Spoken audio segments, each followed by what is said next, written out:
Baltimore Ravens defense is playing incredible football right now, and Dre'Mont Jones revealed a terrifying message that the defense seems to be living by during their revival. We talk about that and so much more coming up on Locked On Ravens.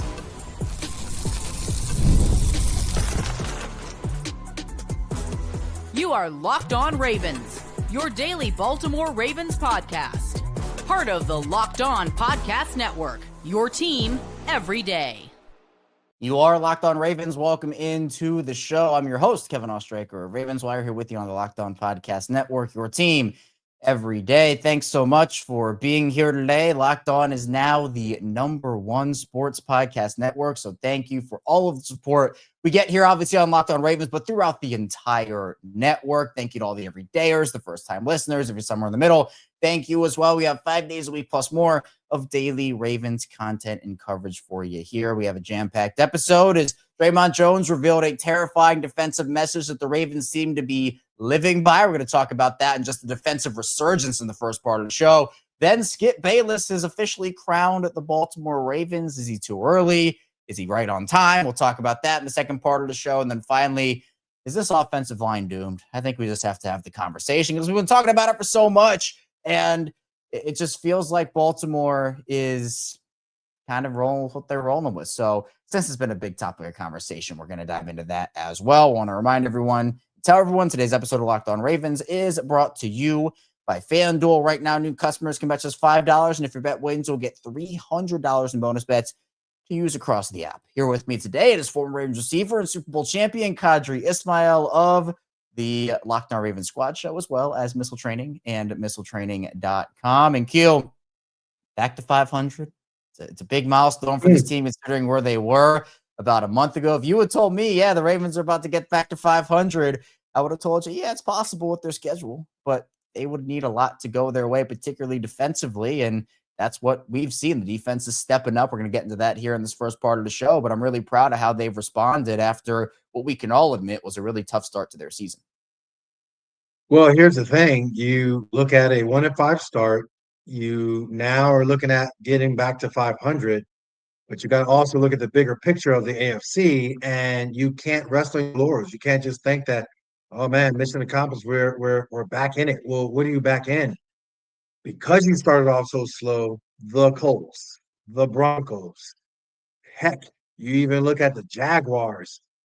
You look at over in the West, the Chargers. They all are sitting there with skin in the game as far as the playoffs. Then you even talking about the AFC North, and you still have to look at Pittsburgh because Pittsburgh is keeping pace themselves. So, yeah, once we get to 500, good. Okay, we're at least having a conversation, but now comes the ramp up because as soon as you think you can sit back is as soon as that 10th game is over, and now comes the stretch. And this stretch of 6 weeks or 7 weeks, I should say, is going to be no joke. The Patriots of all teams, the Patriots are leading the AFC East.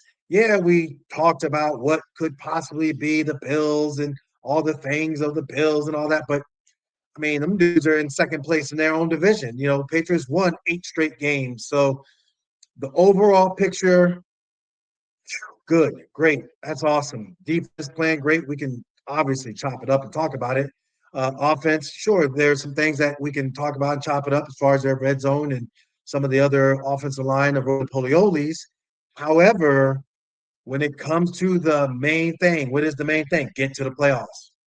You 500, bro. You still got work to do. You cannot take a single game for granted because the AFC, that conference is such a tightly contested conference. You got new blood, and they coming for you. And when I say new blood, I'm talking about the Colts, the Broncos, the Patriots. Teams that were like, wow, look at those guys. When it came to the Bills, the Ravens, heck, the Steelers somewhat, and, of course, the Chiefs. Now these other teams are like, nah, it's our turn. So you can't take anybody for granted, and you got to play ball.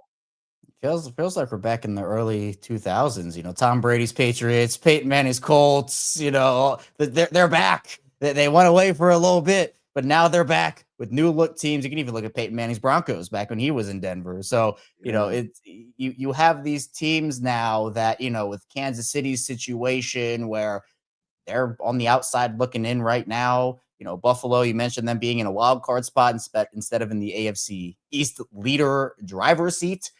It's a new AFC right now, and it's very, very wide open. So you're right. You have to take advantage and don't let up. You have to continue. And I think the Ravens defense, they've showed that to me over the last month of the season. We know, and we talked about it. I mean, they were the worst scoring defense in the league. They were bottom 5 in pass defense, rush defense, like the whole night. It was horrible. But ever since that Rams game and then coming out of the bye week, they have really started to turn a corner. You can see the mindset changing. Some of the principles have changed with the aggressive style of the blitzing. And Dre'Mont Jones, after the game against the Browns, he talked a little bit about, because obviously Shedeur Sanders was the big topic of conversation, and everyone was asked about, all right, what was that momentum like? The stadium, and a lot of Ravens players have said, like Nick Moore and Marlon Humphrey, Kyle Van Noy, a lot of people are like, what, the stadium was jumping. Like some of those guys said it was I've never heard Cleveland. So there was a big, like, all right, let's see what you have here. And Dre'Mont Jones was asked about if that gave the Ravens any extra momentum because, Dylan Gabriel was out. And I think some of the players didn't even know he was injured. I think some people just thought he got benched. That's what people have been saying. And Dre'Mont Jones essentially was like, no, it gave us 0 extra momentum. The momentum was already there. Meaning Roquan Smith, did a good job of just bringing us together and relaying the message that everything is the same. And then he said, you want to go out there and just kill. And I thought we did a good job. I thought the defense played great. So essentially that's the defensive message that's being relayed. I mean, obviously that's Roquan's mindset. That's the defense's mindset. This is not the first time Dre'Mont Jones has had this type of mindset either and has relayed this type of message about the defense. Because again, like early in the season, it just felt like that defense, every time that a camera panned over, it was a dejected Raven or an injured Raven in some of those games too. Like it just felt like they weren't playing with confidence, felt like they were playing off their back foot of like, all right, we have to be reactionary instead of being the aggressor. And it feels like they have really embraced, like, we're going to be the aggressor. We're going to bring this to you and make you make a play and make you react. So, we know that Roquan has that like killer mentality. And we know that I think that rubs off on the rest of the defense, but kind of hearing Dre'Mont Jones talk about it and relaying that message that was given and him going out there and performing the way that he has, because look, he's embraced that mentality, I think, more than anyone, or at least, Kyle Hamilton himself is being a beast out there, but like Dre'Mont Jones for coming in 2 games of having the impact that he's had, he's embraced what this Ravens defense has been doing over this last month. And I just think it's extremely impressive to shift, not just on the field, but when you start to get that confidence going, Q, I know that can really have a huge impact on your momentum week to week and how you perform. It does. I think overall, emotions in football, momentum in football, it's such a fickle thing. You can have it from one play and you think that I am on point and on task and everything is great, and then it flips. Think about it. Even with what we saw with Cleveland, you were losing the game and Cleveland had momentum. Dylan Gabriel goes out at halftime. I guess Shedeur Sanders, according to what he had stated, he was told he's going to go in the second half. And so, bigger picture wise, the energy of the stadium and the crowd, it would have just taken one play, one mistake, one just big play score, and wow, the whole thing would have just turned on its head that quickly. That's how fickle things can get within a competitive division game. I say that to say this to Dre'Mont Jones, to what you're saying. It is great that you have a Roquan Smith to put things in perspective for you, to put things in a position of like, yo, we know who he is. We know what they are doing. Nothing changes for us. We still got to be disciplined. We still got to be locked in. Let's go out there and make sure that they know, hey, y'all not about to do anything special and make this be about y'all and Shedeur and all that. And so, again, perspective, allowing the narrative to remain. The Ravens got to 500. The defense looks great. Let's keep it rolling. That is the main thing. Period. End of discussion. Yeah, it's been really cool to see that transformation and that, and it was always in there. I felt like it was always in there, and we kind of heard through those reports a couple weeks or a month ago about how felt like that Bills game kind of broke the team a little bit early in the season, and how that momentum, like you talked about, you can have it and then you don't. You win that Bills game. I'm curious, Q. I mean, the defense still didn't play great in that. I mean, giving up 40 plus to a team is never good. But if they had somehow found a way to win that game, they still won against Cleveland the next week. But does that maybe change how the outlook of the season goes? Or does it change the confidence level of that defense? You would hope and assume that, you bounce back against Cleveland, that's the end of that. But felt like that game had a big impact on Baltimore. Obviously, the injuries they suffered, and losing Namdi, and Hamilton going down, and a bunch of guys. But now they have most of their team back, and it feels like it's not just on the field, but again, that mentality and that shift has been so impressive to me, where they are now the team that is forcing the issue instead of it being the other way around. And, part of that is the fact just guys are winning one-on-ones a lot easier. Dre'Mont Jones being a part of that, Travis Jones as well, areas that they were struggling immensely in early in the season. A lot of it has kind of evened itself out. Baltimore is, been a lot better since the bye week, as we've talked about. They're the 17th best passing defense, the 22nd best rushing defense, which it's not great from just looking at the stats one-on-one, but you look at where they were earlier in the season, it's a very big improvement. They're forcing turnovers again, which they couldn't buy a turnover the first couple months of the season. Their conversion rates, particularly on third down in the red zone, they're a top 10 third down defense again, which that is improving as well. You just see the improvement week after week, and giving Zach Orr his flowers, because look, this team has not played great offenses coming out of the bye week. We can all admit that. This is not the Bills. This is not the Lions or the Chiefs or whatever great offense you want to throw up there. They've played rookie quarterbacks. They've played inexperienced offenses. They've played mistake-prone offenses. We can all admit that.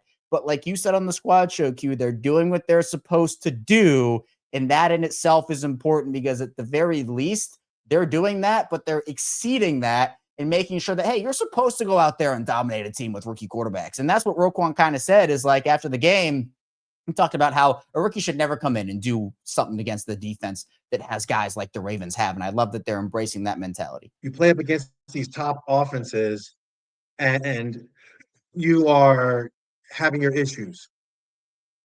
When you look at the way they played against Caleb Williams, and then the Bears themselves, they're on a 3-game win streak because of their offensive production. Sure, their defense is balling, don't get me wrong, but Caleb Williams is balling.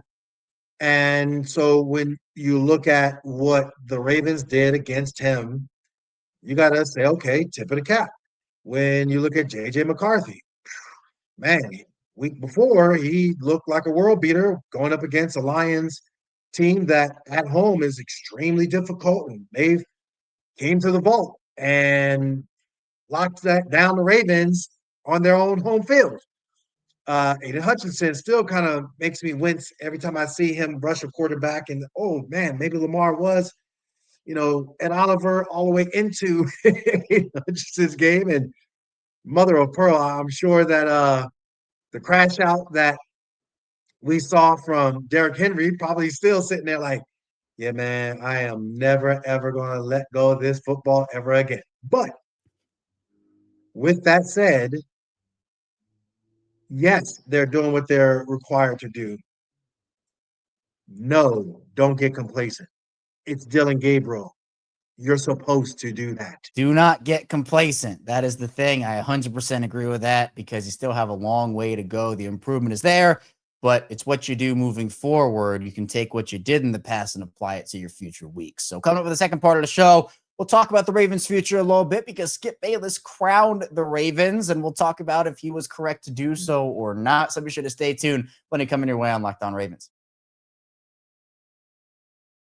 Today's show is brought to you by our friends over there at Peloton. Look, folks, it's time to break through the busiest time of the year with a brand new Peloton cross-training Tread Plus that's powered by Peloton IQ. It's Peloton's most elevated technology and equipment yet that gives you real-time guidance, and it gives you endless ways to move, whether you want to work out by yourself or if you want to work out with your favorite instructor, like my personal favorite, Alex Toussaint. He always gets me fired up to tackle the day. And the thing I like about Peloton, it helps me achieve more in less times. They have features that help you plan, stay motivated, track your progress, and Peloton IQ also provides personalized workout plans and recommendations. That's something that I use right now during the busiest time of the year covering the NFL. They plan my workouts for me based on my mood, my vibe, and also my favorite instructors. So make sure you check it out and use it because it also helps you correct your form in real time, and it maximizes your reps. It counts your reps so that you can do it smarter, safer, and more efficient. Let yourself run, lift, flex, push, and go. Explore the new Peloton cross-training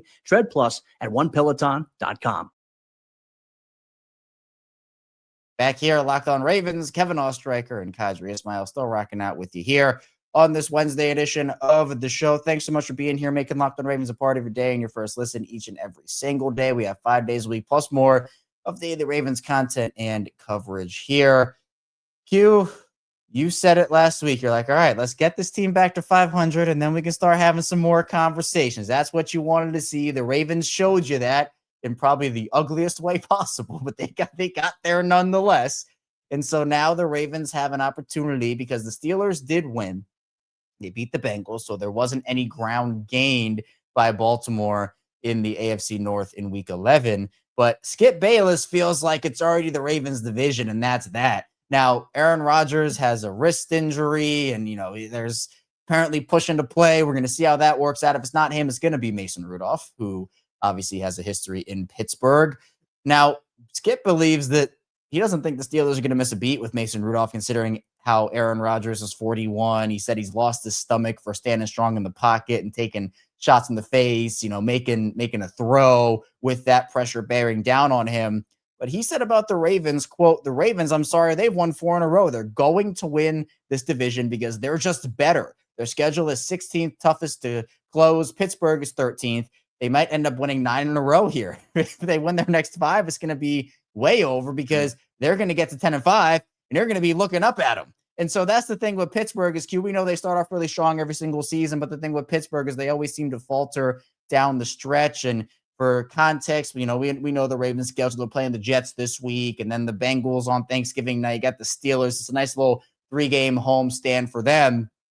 Pittsburgh plays the Bears, who are NFC North leading. Then you got the Bills, then the Ravens. That's a tough 3-game stretch. Then they have the Dolphins, then the Lions. That's not going to be an easy game for them. Then Cleveland, and we know there's always weirdness in one of the, it's just like the Ravens, right? There's always weirdness in those AFC North games. Then it's the Ravens to end the year. Do you think, Q, that this is the Ravens division to lose despite them still needing to stick with no complacency? You got to not be complacent. Do you think this is Baltimore's division to lose, or do you still think Pittsburgh is a threat considering what we've seen those Ravens and Steelers games be over the course of the rivalry? So here is something that we are speed bumping over, which is Cincinnati, and obviously the Jamar Chase effect when it comes to being a Raven killer, cue in AJ Green. I just think that bigger picture wise, you can't pencil them in until you play the games. I think persons like us who have seen the history of this team recognizes that you can't take a team for granted, just put a W on the column. You know that, yes, there's a strong potential for you to win these games, but you still have to really just hone in. Again, you're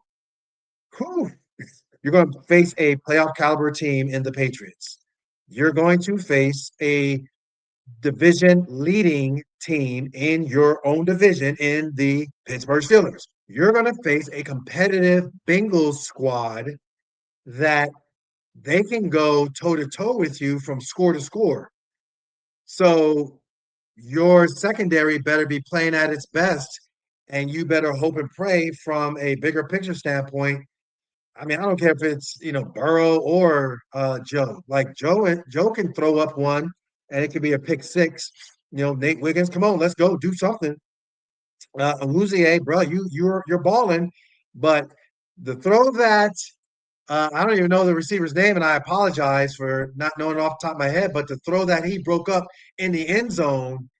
I mean, a T. Higgins, you know, that's a different animal. A Jamar Chase, that's a different animal.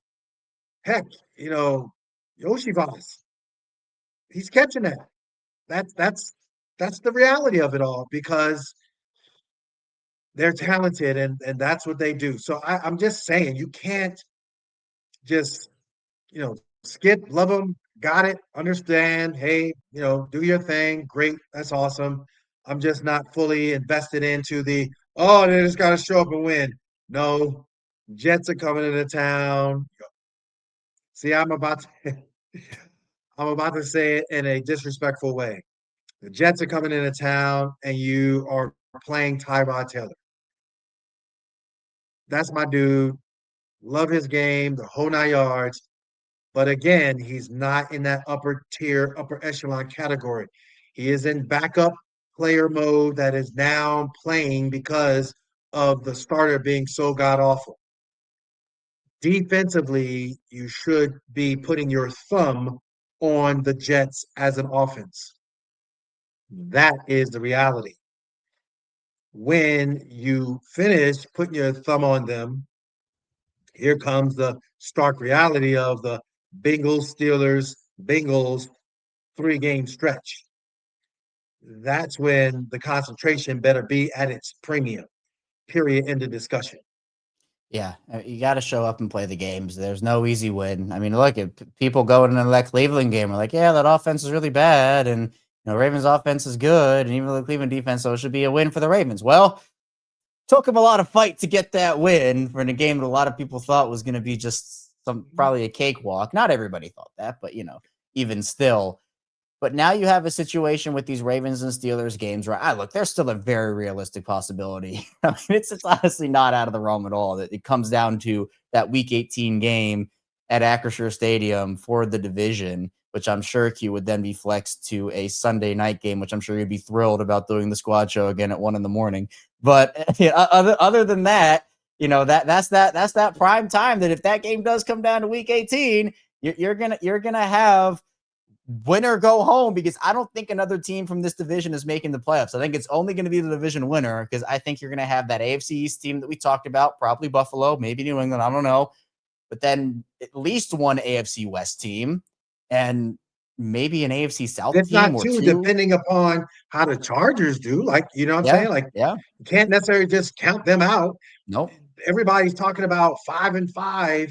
Well, last I checked, Chiefs are 5-5. And Yeah. so 6-7. Like, what are they gonna do when it comes down to, making a run? They might make a run. Okay. So that being said, man, the Chiefs, they entered the chat. The doggone Jaguars entered the chat. Ah, man, like you talk about R farming. My God, man, just the Bills and the Patriots, bruh. This ain't over. Like, there is nobody in the AFC North coming out outside of the division winner. Ugh, that is not good. I mean, it's good if you are taking care of business and you are the Ravens, but you have no margin for error. I'm still recovering from that 6-7. I cannot believe you did that on this show, but it happened. It happened, and I think I'm gonna have to clip that one up. I think I'm gonna have to do it. So, look, I hope the Ravens don't go to 6-7, by the way, because then you're gonna do that for the entire show, I'm sure. So right now they're 5-5. Hopefully they rack up a couple more wins here so they can get to 7 wins, and we don't have to even live through that reality. But the Ravens.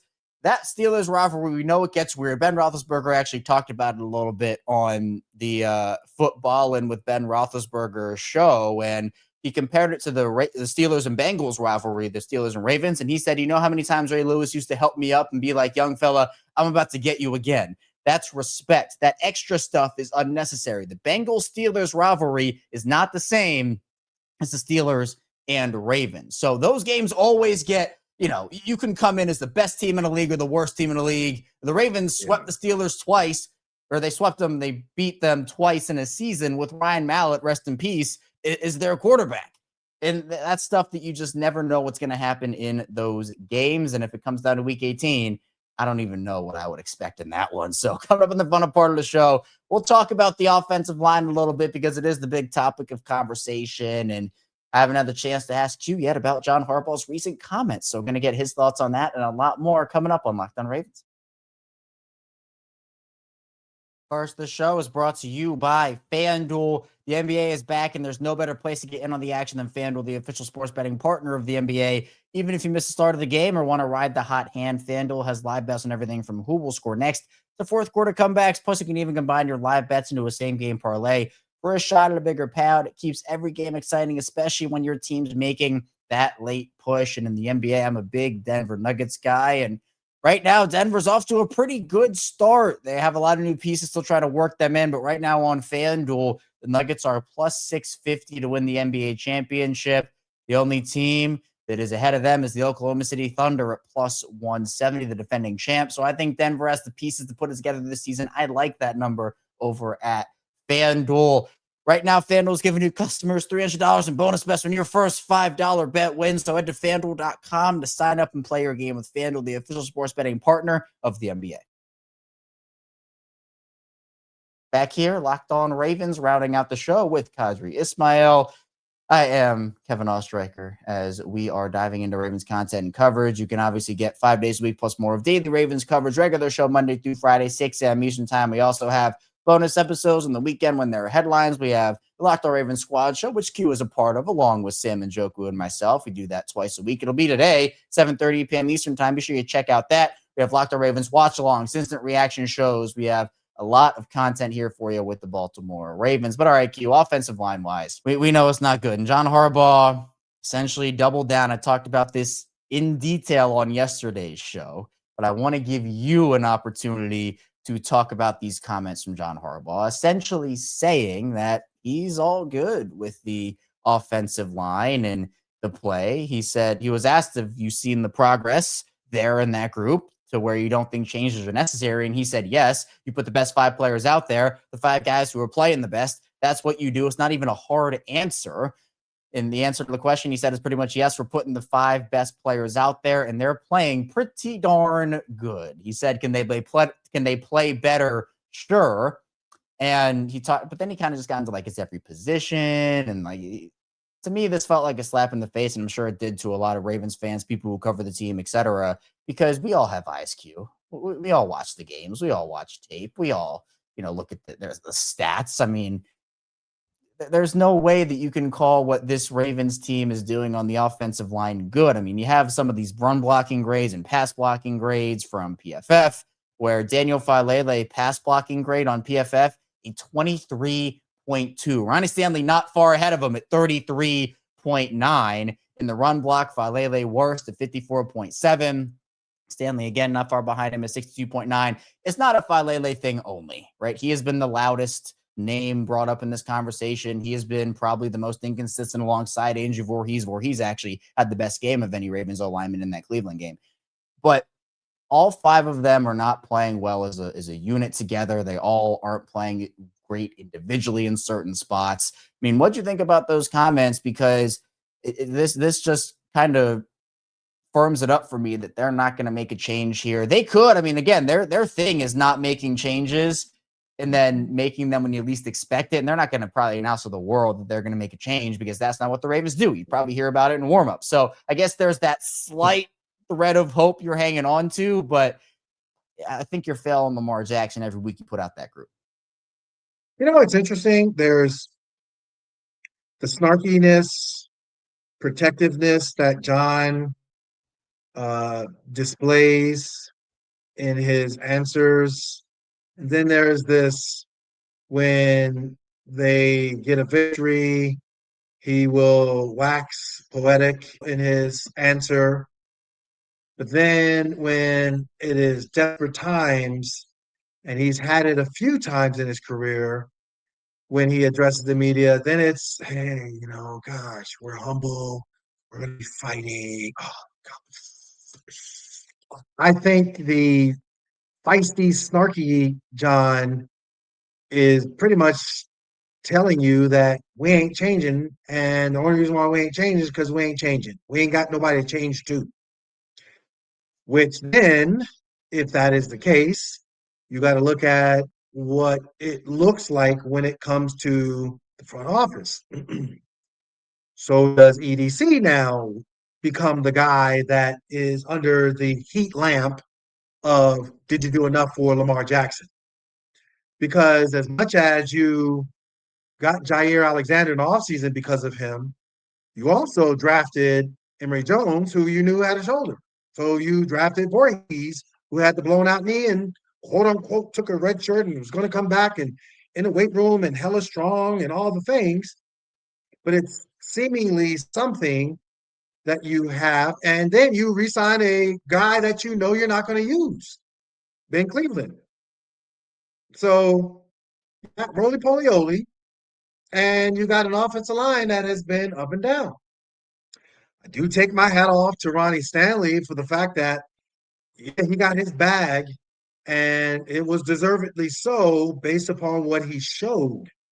Meaning coming back from the devastating injury, the whole 9 yards. Obviously, Derrick Henry had a phenomenal, just world-class type of a year, and large part due to, the Ronnie Stanley isms of the world. So, hey, you got, tip of the cap, bro. You just not playing as well this year as you did last year. And again, some of the free agent decisions / drafting decisions, that's where it feels like John is like, hey, man, ain't nobody coming through that door. Mark John is not coming through that door. Ben Grubbs will not be coming through that door. Coleccio Simile, love him. He ain't coming through that door. This is what we got. Okay? Ben Cleveland, love him. Practice squad guy, and that's it. No. Maybe throw him out there occasionally on some field goal, extra point attempts. That's about it, homeboy. So, everybody, just get off my back. Let's worry about all that noise for the offseason when it's Eric Costa who now will have to answer as far as offensive line woes and issues and all the things. You know who is walking through that door? Daniel Faalele. You know who also is walking through that door this weekend? Brandon Stephens.